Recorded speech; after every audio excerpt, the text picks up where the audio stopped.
श्रद्धेय दिदीबहिनी दाजुभाइहरू सबैलाई म नेपाली कांग्रेस पार्टीको फेसबुक पेज मार्फत र अरू धेरै पेजहरूबाट हार्दिक स्वागत गर्न चाहन्छु, सम्मान गर्न चाहन्छु, जय नेपालको न्यानो अभिवादन व्यक्त गर्न चाहन्छु। दिदीबहिनी दाजुभाइहरू, पुसको महिना छ, जाडोको बेला छ। यहाँहरू सबै आफ्नो घरमै हुनुहुन्छ। व्यक्तिगत रूपमा कोरोनाबाट सबै सुरक्षित रहने प्रयत्नमा हुनुहुन्छ। जसले कोरोनाको संक्रमणलाई आफू या आफ्नो परिवारको सदस्यले बेहोर्नु भएको छ, नातेदार छरछिमेकीले बेहोर्नु भएको छ, अझै उच्च सतर्कता राखिरहनु भएकै छ। पुसको यो जाडोको बेलामा रातिको यो समयमा कुनै सूचना पनि नगरिकन नेपाली कांग्रेस पार्टीको फेसबुक पेजबाट म यहाँहरु समक्ष उपस्थित भएको छु। यहाँहरुको केही बेरको समय म लिन चाहन्छु, किनभने यहाँहरु जान्नुहुन्छ एकातर्फ पुस महिनाको जाडो छ, चिसो छ, तर अर्कोतर्फ देशको राजनीति भने गरमाएको छ। देशको राजनीतिले तपाईको अपेक्षा भन्दा बाहिरको तापक्रम लिएको छ। यदि आजको परिदृश्यलाई ठ्याक्कै लामो कुरा नगरिकन टिप्पणी गरेर ठ्याक्कै भन्दै गर्दा, यहाँले एउटा सपनाका साथ निर्माण गर्नुभएको संसद विघटन भएको छ। संघीय संसद अन्तर्गतको प्रतिनिधि सभा सम्माननीय प्रधानमन्त्रीजीको सिफारिसमा सम्माननीय राष्ट्रपतिले आज विघटन गर्नुभएको छ। यहाँहरुको सपनाका साथ बनेको संसद प्रधानमन्त्रीजीको सनकमा विघटित भयो। यहाँहरुको सपना र प्रधानमन्त्रीजीको सनकको बीचमा तालमेल मिलेन। यहाँहरुले देख्नुभएको सपना फरक थियो। आज संसद विघटन भएको कुरा यदि कार्यान्वयनमा गयो, यो फर्केर आएन र यसरी नै राजनीतिले गलत मार्ग लियो भने तत्कालको लागि कम्तीमा यहाँहरुको 7 वटा सपना संसद विघटनसँगै खण्डित भएको छ। यहाँहरुले सपना देख्दै गर्दाखेरि 7 वटा सपना भित्र पक्कै पनि यहाँहरुले सोच्नुभएका जे जस्ता विषयहरू छन् ती विषयहरूलाई मैले छुट्टोमा भन्दै गर्दा नेपाली कांग्रेस पार्टीको तर्फबाट हामीले हाम्रो धारणा बयान सार्वजनिक गरेकै छौं। पदाधिकारी बैठक मार्फत पूर्व पदाधिकारीहरूको उपस्थिति सहित हामीले हाम्रो धारणा सार्वजनिक गरेका छौं कि यो कदम असंवैधानिक छ, अविवेकी छ। कोरोनाको यत्रो महामारीको बेलामा सत्ताको द्वन्द्व बिल्कुलै गलत थियो। जे भएको छ गलत भएको छ र सम्माननीय प्रधानमन्त्रीजीले असंवैधानिक कदम मार्फत अधिनायक आकांक्षाको अन्तिम जे प्रयत्न गर्नुभएको छ त्यसलाई हामी सफल हुन दिने छैनौं, हामीले उद्घोष गरेका छौं। यहाँहरुको 7 वटा सपनालाई क्रमशः मैले कम्तीमा पनि 7 वटा सपनालाई प्रधानमन्त्रीजीको कदमको बारेमा पार्टीको धारणा राखिरहँदै गर्दा यस पछाडीको हाम्रा योजनाको बारेमा हामीले बनाउँदै गरेको सोचाइ यहाँहरु समक्ष राखिरहँदै गर्दा जस्तै प्रतिकूलताको बीचमा पनि नेपाली जनले भित्रबाट एउटा ऊर्जा राख्छ र यो प्रतिकूलतालाई चिरेर फेरि पनि हामी एउटा नवीन सम्भावनामा अघि बढ्छौं भनेर भनिरहँदै गर्दा म तपाईको 7 वटा सपना यो संसदको विघटन सँगसँगै जो तत्कालको लागि खण्डित भएको छ म स्मरण गर्न चाहन्छु। यहाँले गएको निर्वाचनमा मत दिँदै गर्दाखेरि देख्नुभएको सपना मध्ये एउटा सपना थियो कि कम्युनिस्ट पार्टीको नेतृत्वमा सरकार बन्दै गर्दा, अझ कमरेड केपी ओली यो देशको प्रधानमन्त्री बन्दै गर्दा यो देशको राष्ट्रियता बलियो हुनेछ। तपाईले त्यो देखेको सपना यो 3 वर्षको अवधिमा खण्डित भएको छ। म यसको लामो व्याख्या गर्दिन।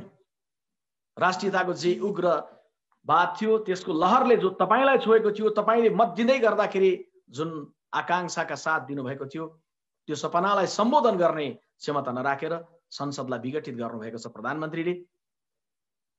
तपाईको अर्को सपना थियो कहीं एउटा झुपडीमा बसेर हेर्दै हुनुहुन्छ, श्रमजीवी हुनुहुन्छ, सामान्य जीवन बिताइरहनु भएको छ, न्यून आय भएको कर्मचारी हुनुहुन्छ, सानो पसल चलाइरहेको साना व्यापारी हुनुहुन्छ, युवा हुनुहुन्छ, बेरोजगार हुनुहुन्छ, विद्यार्थी हुनुहुन्छ। तपाईको जीवनमा तत्काल सरकारबाट फरक परोस् भन्दै गर्दा तपाईले देखेको सपना थियो कि बजार भाव नियन्त्रण हुनेछ। त्यो सपना पनि सम्बोधन नगरिकन, गर्न सक्ने क्षमता नराखिकन सम्माननीय प्रधानमन्त्रीजीले संसदलाई विघटन गराउनु भयो। यो देश नबन्नुको पछिल्लोतिर कारण के होला? यो देश जति बन्नु पर्थ्यो, जति उचाइमा पुग्नु पर्थ्यो, त्यसको पछिल्लोतिरको कारण के होला? तपाईको मस्तिष्कमा एउटा निष्कर्ष थियो, भ्रष्टाचार। भ्रष्टाचार नियन्त्रण गर्नलाई मैले मत दिएको सरकारले क्षमता राख्नेछ, तपाईको अपेक्षा थियो, तपाईको सपना थियो। त्यो सपनालाई पूरा नगरिकन संसदलाई भङ्ग गर्ने कार्य प्रधानमन्त्रीजीबाट भएको छ। भ्रष्टाचारीको अनुहार हेर्दिन भनिरहने, कठोर कारबाही हुन्छ भनिरहने, तर अनेक अनेक भ्रष्टाचारको प्रकरणहरू चाहे वाइड बडीको प्रकरण होस्,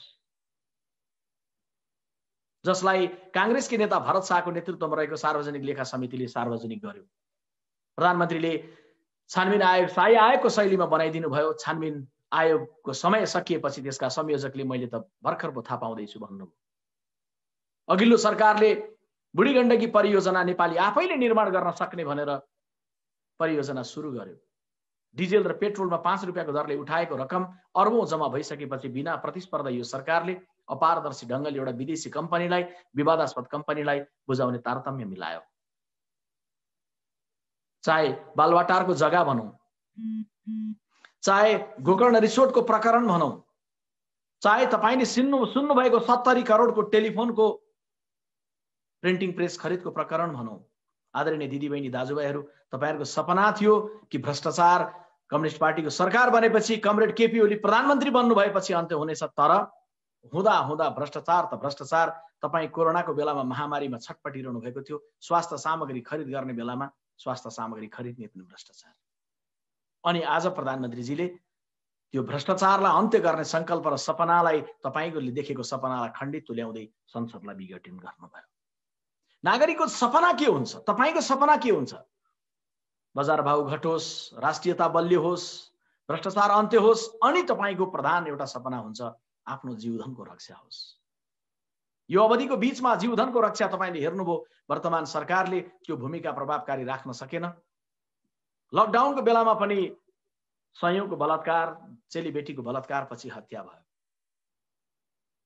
विप्लव समूहले अहिले भर्खरै मोरङमा एकजना आदरणीय शिक्षकको घाँटी रेटेर बर्बरतापूर्वक हत्या गर्यो। कोरोनाको कारण यतै जीवन गुम्यो, उतै जीवन गुम्यो।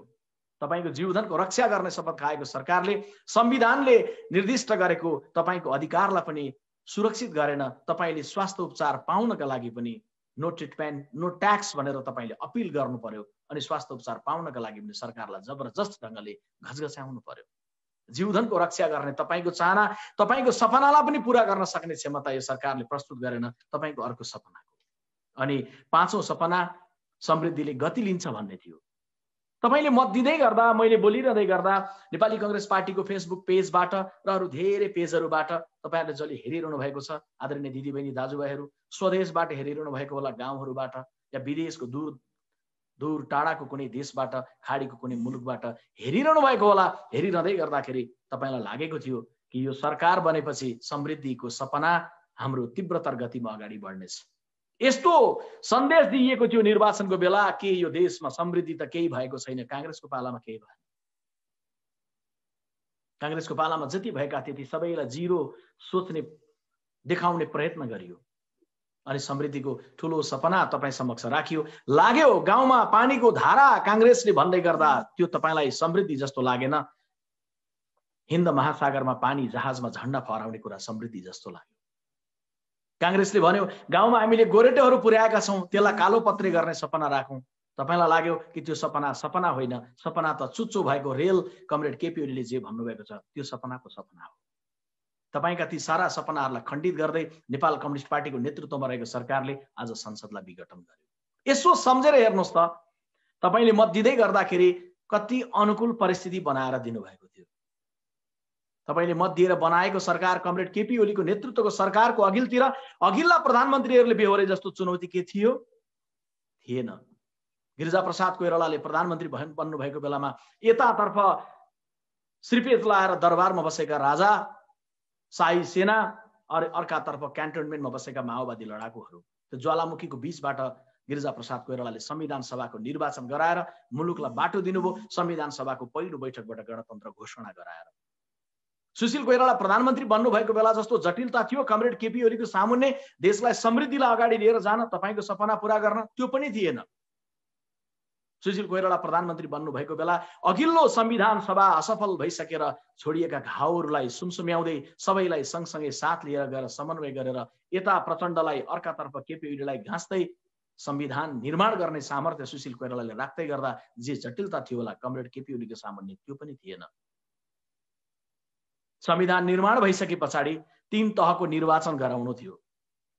मधेसमा विद्रोह भएको थियो, कैयौंको जीवन गुमेको थियो। कमरेड केपी ओलीले भाषण गर्न जाँदै गर्दा सप्तरीमा चलेको गोलीले 4 जना युवकको जीवन गुमेको थियो। त्यो प्रतिकूलताको बेलामा मधेसलाई विश्वासमा लिएर कांग्रेसका वर्तमान सभापति शेरबहादुर देउवाले 3 तहको निर्वाचन गराए जस्तो जटिलता के कमरेड केपी ओलीको सामुन्ने थियो?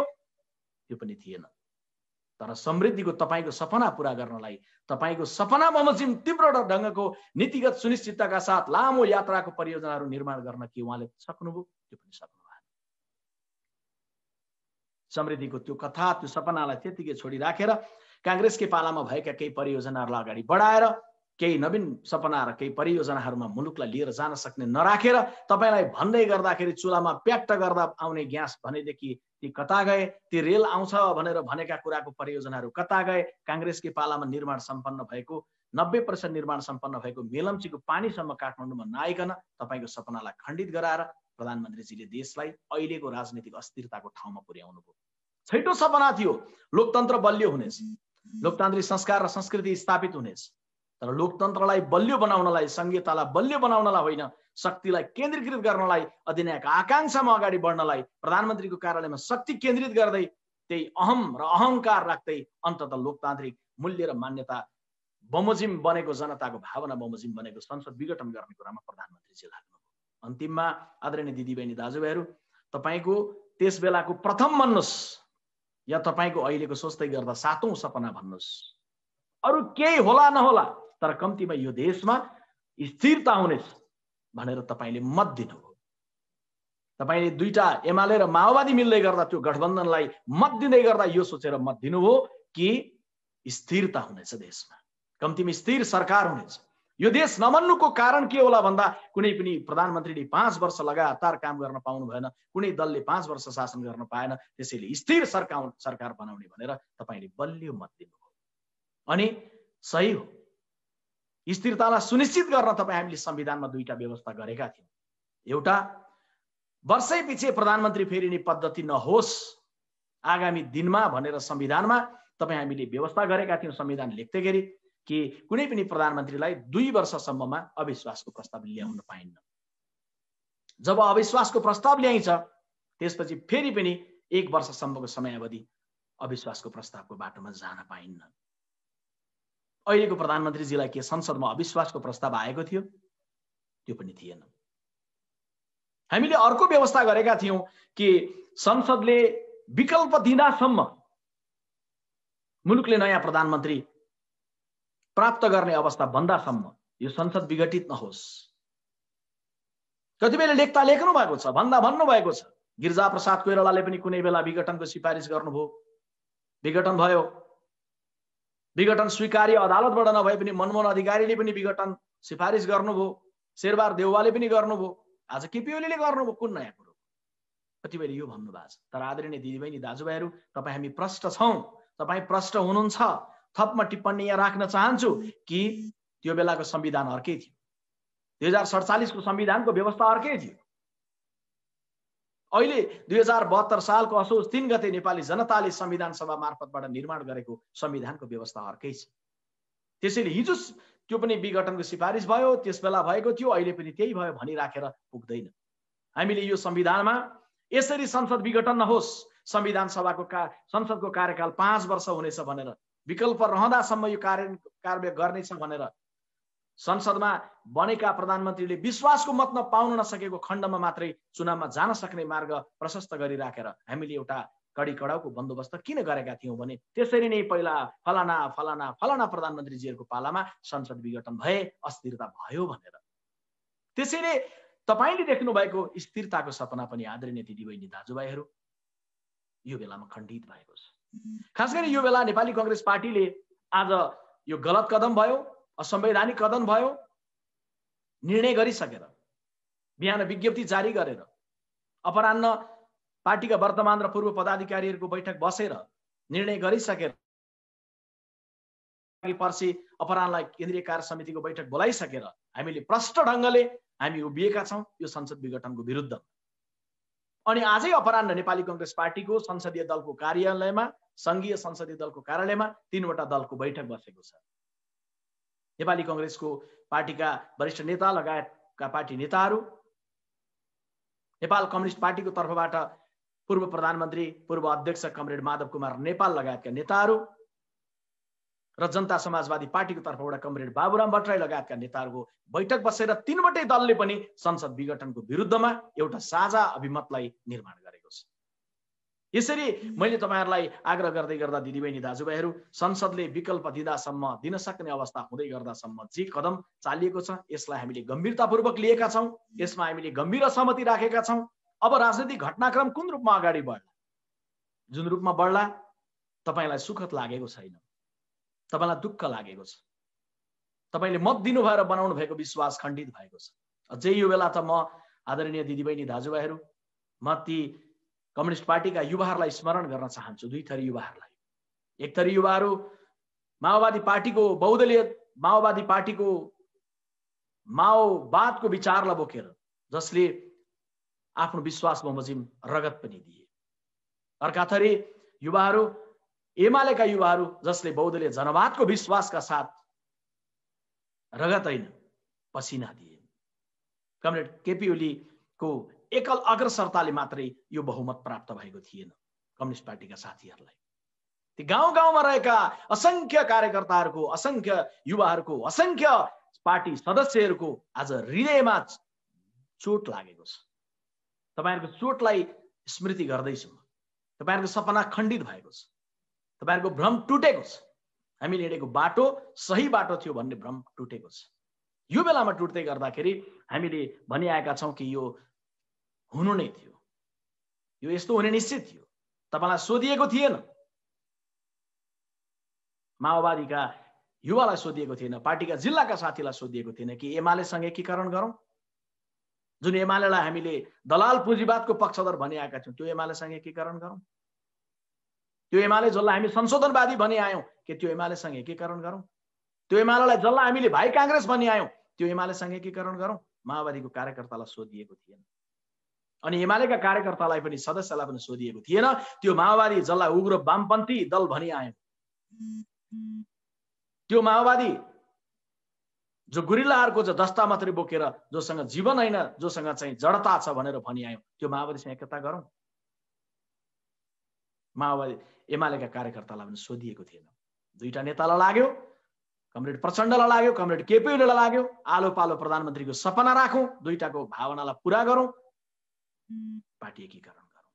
अनि गाउँमा यो बेलामा माओवादी र एमालेका सदस्य रहनुभएकाहरूले केवल यति मात्रै बुझिरहनु भएको छ कि माओवादको पेट्रोल र बहुदलीय जनवादको डिजेल मिसाइसकेपछि इन्जिन सिज हुनु थियो।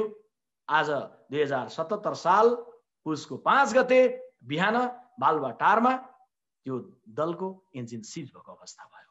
एउटा दलभित्र द्वन्द्व हुँदै गर्दाखेरि अनौठो कुरो होइन। फेरि पनि म आग्रह गर्छु, हरेक दलभित्र द्वन्द्व हुन सक्छ, तर त्यो दलभित्रको द्वन्द्वले मुलुकको राष्ट्रिय राजनीतिलाई गम्भीर असर पर्नु त्यो चाहिँ गलत हुन्छ। त्यसैले आफ्नो पार्टीभित्रको द्वन्द्वलाई सामना गर्न नसकेर, विश्वासमा लिन नसकेर, आफ्नो चलिरहेको स्थायी कमिटीको बैठक या केन्द्रीय समितिको बैठक मार्फत लोकतान्त्रिक प्रक्रियाबाट छलफल गरेर साथीहरूको विश्वास लिएर प्रधानमन्त्रीको रूपमा निरन्तर रहने, या साथीहरूको विश्वास रहन नसक्दै गर्दा पार्टीलाई सुरक्षित राखेर, लोकतान्त्रिक प्रक्रियालाई सुरक्षित राखेर, संसदलाई सुरक्षित राखेर मार्ग प्रशस्त गर्ने एउटा जिम्मेवार राजनेताको कर्तव्य कमरेड केपी ओलीले निर्वाह गर्नु भएन। अन्ततः उहाँको पार्टी पनि ठूलो भड्खालोमा पर्यो। अन्ततः संसदीय व्यवस्था, संसदीय परिपाटीलाई असर गर्ने गरी, यो व्यवस्था बारेमा प्रश्न कतिपय उठाउन चाहनेहरूलाई सजिलो हुने गरी यो प्रकारको गतिविधि भयो। त्यसैले यसलाई हामीले गम्भीरतापूर्वक लिएका छौं। र मैले आदरणीय दिदीबहिनी दाजुभाइहरू, तपाईहरुलाई अन्तिममा आग्रह गर्न चाहन्छु, यो सबै घटनाक्रमका बावजुद पनि अप्ठ्यारो भयो, चुनौती आयो, गाह्रो भयो, जटिलता भयो, अब के होला, कसरी मुलुक अगाडि बढ्ला, संघीय लोकतान्त्रिक गणतन्त्रको भविष्य के होला, यो देशले हिँड्दै गरेको हाम्रो सपनाको यात्रा के होला, तपाईमा जे आशंका छ म नेपाली कांग्रेस पार्टीको तर्फबाट तपाईहरुलाई विनम्रतापूर्वक दुईटा हात जोडेर आफ्नो हृदयमा छातीमा हात राखेर तपाईलाई ढुक्क हुन अपील गर्न आग्रह गर्न चाहन्छु। नेपाली कांग्रेस पार्टी सानो आकारमा संसदमा रह्यो होला, ठूलो आकारमा अहिले देशभरि दाजुभाइ दिदीबहिनीको हृदयमा फैलिएको होला, नेपाली कांग्रेस पार्टी जिउँदैछ। यस्तो अप्ठ्यारो पर्दै गर्दा नेपाली कांग्रेस पार्टीले अभिभावकत्व विगतमा निर्वाह गरे जस्तै अब पनि गर्नेछ। नेपाली कांग्रेस छ, हिजो नेपाली कांग्रेस थियो, त्यसैले 7 सालको बेलामा स्वाधीनता प्राप्त भयो। नेपाली कांग्रेस थियो, त्यसैले समावेशिताको राजनीति सुरु भयो। नेपाली कांग्रेस थियो, त्यसैले 46 सालको परिवर्तन भयो। नेपाली कांग्रेस थियो, त्यसैले हिंसामा गएको माओवादीलाई पनि शान्ति प्रक्रियामा लिएर आएर शान्ति स्थापना गर्नलाई सफल भयो। नेपाली कांग्रेस थियो, त्यसैले संविधान 4 जना प्रधानमन्त्रीको नेतृत्वमा नबनेको संविधान नेपाली कांग्रेसको नेतृत्वमा बन्यो। नेपाली कांग्रेस थियो, त्यसैले नेपाली कांग्रेस पार्टीले 3 वटा तहको निर्वाचन पनि सम्पन्न गर्यो र मुलुकलाई मार्ग दियो। र नेपाली कांग्रेस अहिले पनि छ।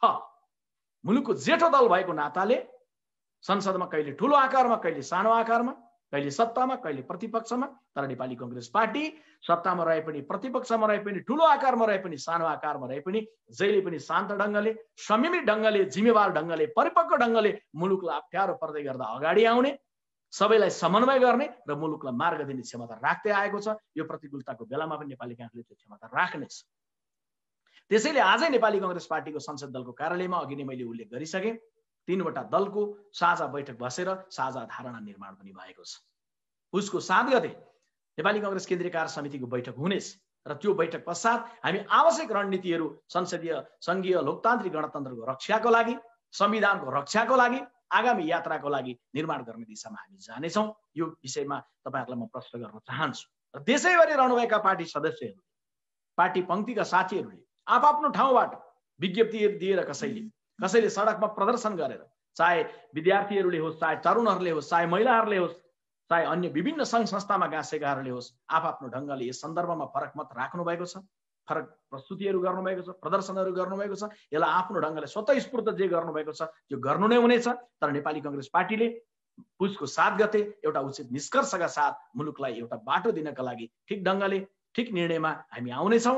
पार्टी यो बेलामा पार्टीका सभापतिले, पार्टीका वरिष्ठ नेताले या पार्टीका अरू सबै नेताहरूले साझा दृष्टिकोण, साझा भावना राख्नु भएको छ। हामी यो दिशामा प्रतिबद्ध छौं, प्रष्ट छौं। म यही अपील, यही आग्रह आदरणीय दिदीबहिनी दाजुभाइहरूलाई गर्न चाहन्छु र स्वदेशभित्र रहनुभएका सबै दिदीबहिनी दाजुभाइहरू या विदेशमा रहनुभएका सबै नेपाली दिदीबहिनी दाजुभाइहरूलाई तपाईको सपनाको देश, तपाईको सपनाको लोकतन्त्र, तपाईले परिकल्पना गरेको एउटा बाटो बमोजिम अगाडि जानलाई नेपाली कांग्रेस पार्टीले आफूलाई परिमार्जित गर्दै, सुदृढ गर्दै, सशक्त ढंगले तपाईको नेतृत्व गरेर जाने कुरामा, अहिलेको संकटबाट मुलुकलाई मुक्ति दिलाउने कुरामा पनि अग्रसर रहने कुराको प्रतिबद्धता पनि म व्यक्त गर्न चाहन्छु।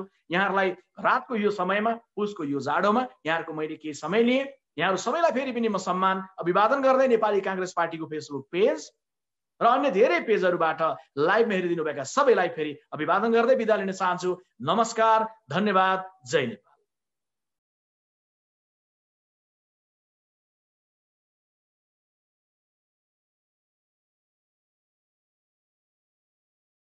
अभियानको राजनीतिक घटनाक्रम जुन ढंगले विकास भयो त्यसबारेमा हामी मन्त्रीहरूले सामूहिक ढंगले आफ्नो धारणा सार्वजनिक गर्नको लागि यो भेटघाट कार्यक्रम राखेका हौं।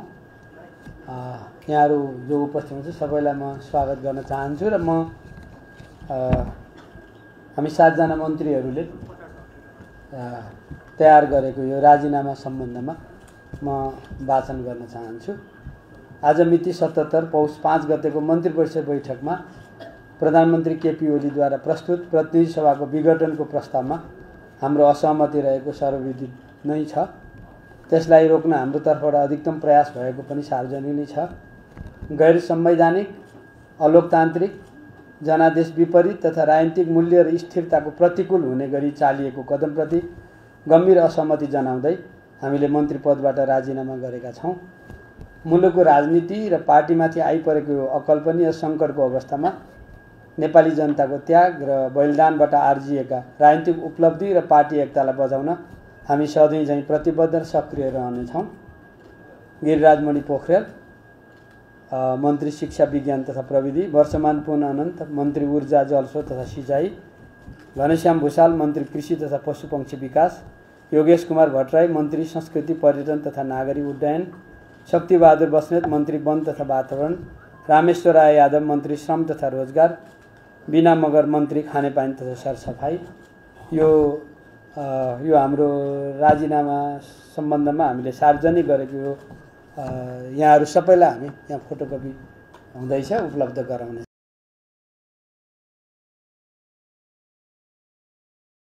प्रधानमन्त्री श्री केपी शर्मा ओलीद्वारा गरिएको प्रतिनिधिसभा विघटनको सिफारिसलाई असंवैधानिक, अलोकतान्त्रिक, निरङ्कुश, पक्षगामी र राजनीतिक स्थिरता, जनादेश एवं जनभावना विपरीत स्वेच्छाचारी कदम ठहर गर्दै यसको तीव्र विरोध एवं भर्त्सना गर्दछ। यसले नेपाली जनताले ठुलो बलिदानीपूर्ण सङ्घर्षद्वारा प्राप्त गरेको राजनीतिक परिवर्तन एवं उपलब्धिमाथि कठोर प्रहार गरेको छ। संविधानको रक्षकको समेत भूमिकामा रहनुभएका सम्माननीय राष्ट्रपतिज्यूबाट यो असंवैधानिक कदमलाई स्वीकार गरिनु पनि गम्भीर रूपमा आपत्तिजनक भएको छ।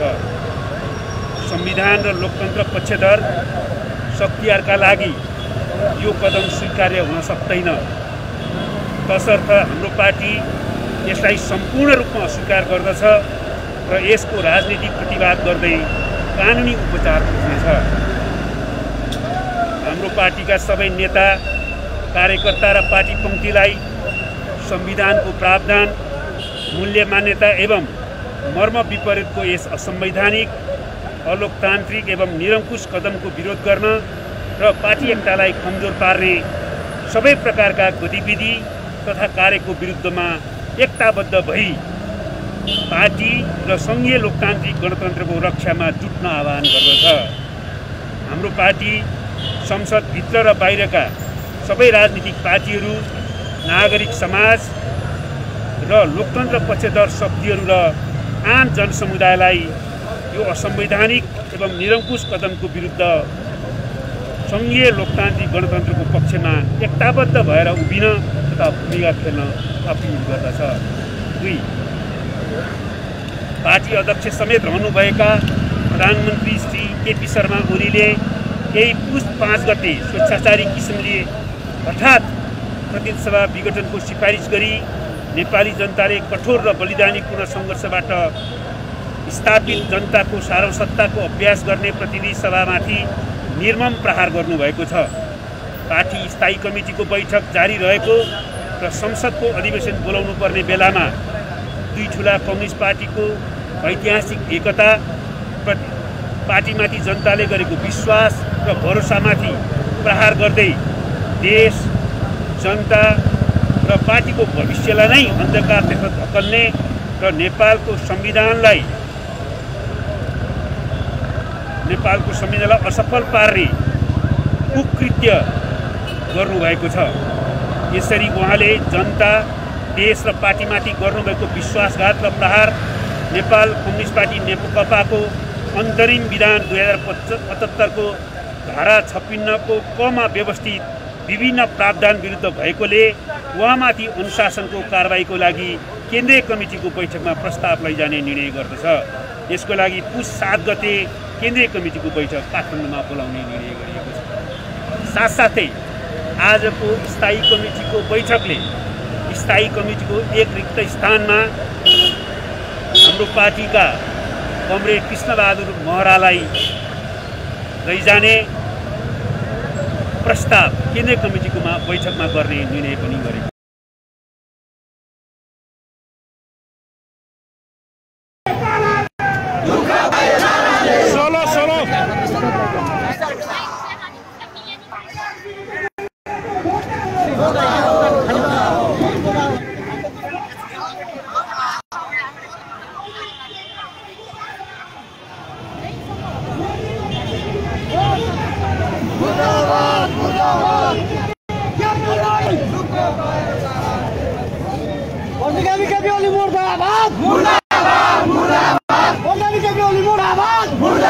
मुर्दाबाद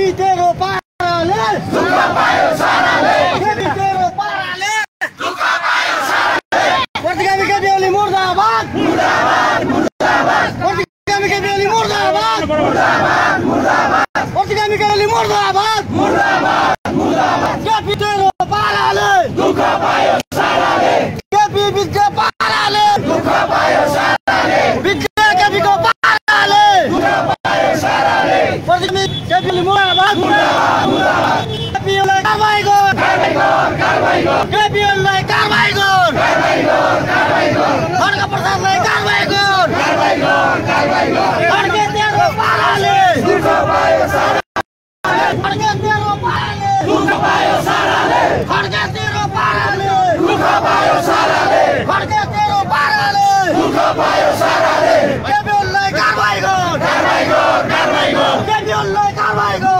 कारबाही गर कारबाही गर केपी ओलाई कारबाही गर कारबाही गर कारबाही गर खड्गे तेरो पाराले दुःख पायो साराले खड्गे तेरो पाराले दुःख पायो साराले खड्गे तेरो पाराले दुःख पायो साराले केपी ओलाई कारबाही गर कारबाही गर कारबाही गर केपी ओलाई कारबाही गर कारबाही गर कारबाही गर असंवैधानिक कदम खारेज गर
विशेष कमिटीका जिल्ला कमिटीका अध्यक्ष कमरेड रमेश मल्ललाई पनि म यहाँ आसन ग्रहणको निम्ति हार्दिक अनुरोध गर्न चाहन्छु।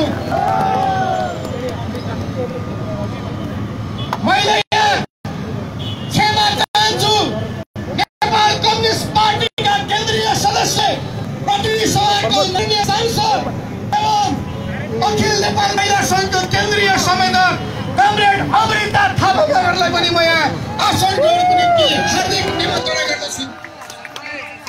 यसै गरी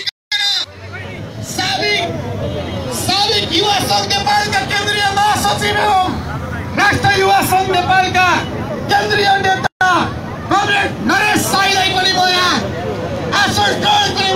हार्दिक अनुरोध गर्न चाहन्छु।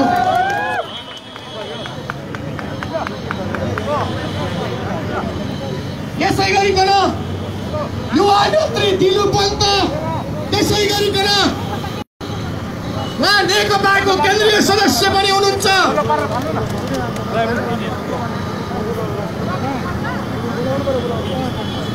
नेपाल कम्युनिस्ट पार्टीका केन्द्रीय सदस्य हाम्रो कृष्ण केसीलाई पनि म यहाँ आइदिनको निम्ति हार्दिक अनुरोध गर्न चाहन्छु।